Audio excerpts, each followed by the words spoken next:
Pagi, saudaraku, tidak ada sesuatu yang bisa disamakan atau disejajarkan atau dipadankan dengan Elohim, Bapa kita yang menciptakan langit dan bumi. Amin, saudaraku.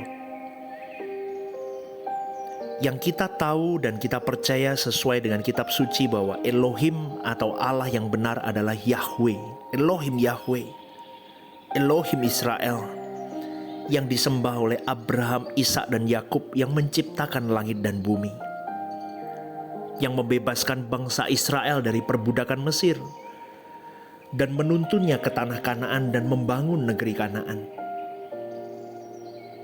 Allah yang disembah oleh mereka, oleh Abraham, Ishak dan Yakub, Allah yang sama juga yang disembah oleh Sadrah, Mesa dan Abednego, Daniel, Elia, Elisa, Musa, itu adalah Elohim Yahweh. Tidak ada yang dapat disamakan dengan keberadaan Elohim Yahweh. Amin, saudaraku. Kebesarannya melampaui yang dapat dipikirkan oleh siapapun. Dia maha besar, Dia maha kuasa, more than everything and anything di jagat raya yang tidak terbatas ini. Betapa mendahsyatkannya pribadi agung ini. Elohim Yahweh, Allah dan Bapa Tuhan kita Yesus Kristus. Betapa beruntungnya saudaraku kalau hari ini kita bisa mengerti ini. Kita menjadi umat pilihan yang mengenal Allah yang benar ini. Tetapi keberuntungan kita tidak menjadi keberuntungan, bahkan bisa menjadi malapetaka kalau kita tidak mendapatkan atau menempatkan Allah secara benar di dalam hidup ini, dan tidak menempatkan hidup kita benar di pemandangan Tuhan. Maka mari kita memilih Tuhan. Renungan The Message setiap hari terus mengajak kita semua para pendengar untuk pilih Tuhan, segenap hidup untuk Tuhan. Betul gak saudaraku? Coba kalau Anda ikuti dari renungan ini dari awal sampai di hari ini, terus mengajak kita Tuhan satu-satunya, hanya Tuhan, kepentingan kita Tuhan, terus begitu. Tapi masih saja orang tidak berubah, saudaraku.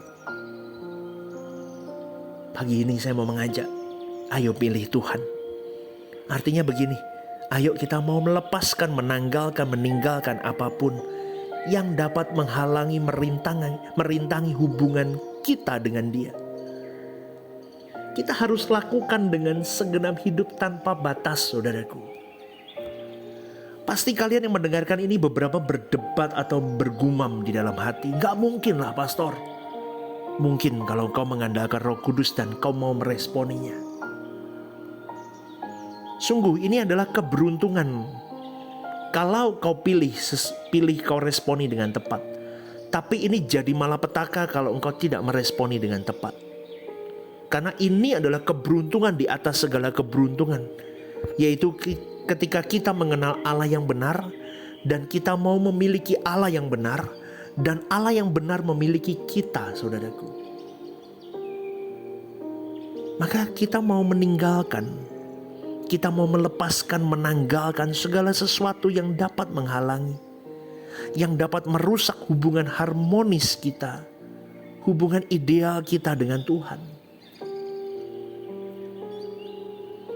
Maka kalau kita telaah lebih dalam, kita pelan-pelan kita mulai breakdown hidup kita. Yang merusak itu hubungan kita dengan Tuhan itu adalah dosa, saudaraku. Maka kita harus mulai meninggalkan semua dosa kita, sekecil sehalus apapun. Berani gak saudaraku? Pertama, kita merajut kesucian hidup kita. Kita rajut kekudusan hidup kita. Dulu kita orang yang rusak, tapi Tuhan mau mengampuni. Tuhan mau melupakan dosa-dosa kita. Maka jangan lakukan lagi. Sekecil apapun itu, kebencian, dendam, pikiran kotor, percabulan, perjinahan, ketidakjujuran, asumsi negatif, jahat sama orang, mulai harus dibuang. Jangan pelayanan tapi jahat hatimu. curiga ini, curiga itu, gibahin ini, gibahin itu. Aduh saudaraku, harus dibuang, harus hidup di dalam kesucian Tuhan. Sebab dengan kesucian dan kekudusan itulah kita baru dapat bersekutu dengan Tuhan secara benar. Anak-anak muda, saya mau mengingatkan kalian harus mau belajar hidup suci. Jangan pacaran sebelum waktunya.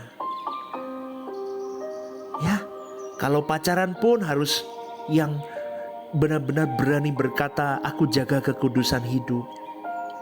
Pikirkan hal-hal yang kudus. Jangan sekali-kali berpacaran dengan orang yang tidak seiman. Garis bawah ini saudaraku. Karena kalau kau lakukan itu pengkhianatan terhadap Tuhan. Dan kalian akan celaka saudaraku. Garis bawah ini. Pastor keras sekali ngomongnya. Biar saya ngomong keras begini. Supaya kalian sadar dan warning. Garis bawah itu. Yang kedua saudaraku, jangan punya kesenangan selain Tuhan. Itu melukai dia.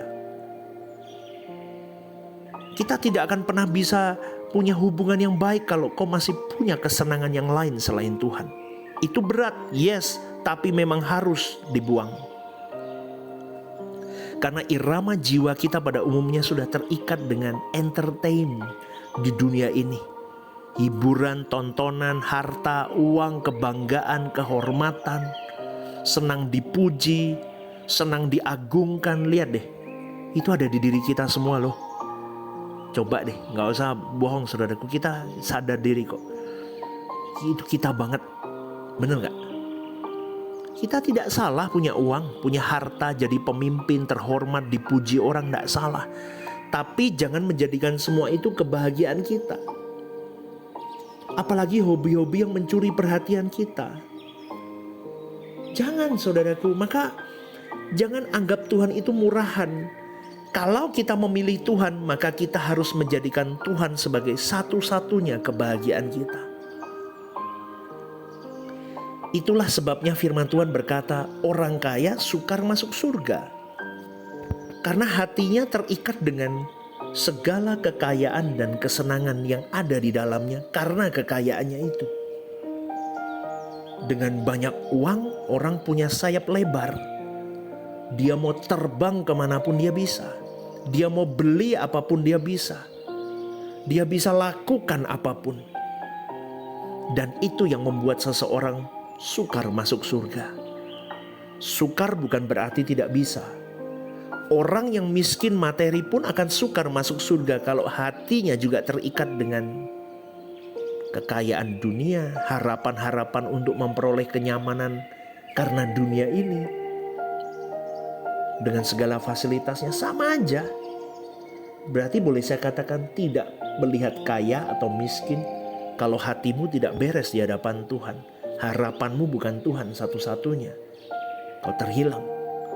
Kau tidak layak masuk surga. Amin saudaraku.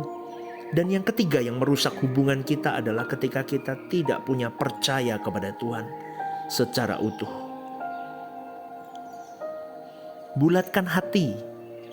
Percayalah bahwa Allah itu hidup. Percayalah bahwa Allah itu ada. Percayalah bahwa Allah itu eksis saudaraku. Kita harus menghayati terus kehadiran Tuhan sepanjang hari hidup kita. Kita hayati terus keberadaan Allah yang hidup. Kita menaruh Allah di depan mata kita supaya kita tidak berdosa kepada Tuhan. Jangan taruh uang di depan matamu. Jangan taruh pangkat di depan matamu. Jangan taruh nilai diri di depan matamu, tapi taruh Tuhan di depan matamu. Maka kita tidak lagi berdosa. Tidak lagi ingat-ingat dosa. Kita mau nyenengin Tuhan aja. Buka mata Tuhan, tutup mata Tuhan, tidur Tuhan, bekerja Tuhan, melayani Tuhan, kuliah Tuhan, rumah tangga Tuhan, Tuhan, dan Tuhan segala-galanya. Dan kiranya hanya kita ini yang disisakan Tuhan. Orang-orang segelintir saja yang mau menyambut kedatangan mempelai pria kita, yaitu Tuhan Yesus Kristus. Kita orang-orang yang segelintir yang merindukan Tuhan dan kerajaannya dan ingin pulang ke surga. Aduh saudaraku, saya rindu semua pendengar Renungan The Message punya kerinduan yang sama. Kita dipersiapkan untuk dimuliakan bersama-sama dengan Tuhan Yesus, masuk ke dalam rumah Bapa sebagai anggota keluarga kerajaan Allah. Ini bukan daydreaming, bukan, ini nyata saudaraku. Tapi kenyataan itu akan nyata sejak kita di bumi ini. Kita berjuang, kita simptomnya udah kelihatan. Orang-orang yang akan jadi anggota keluarga kerajaan Allah itu kelihatan. Bukan cuma di mulut tapi prakteknya iya. Jadi marilah kita menggunakan semua potensi yang ada pada kita tanpa batas. Sekali lagi saudaraku, proyek Tuhan, pekerjaan Tuhan itu bagian dari hidup kita.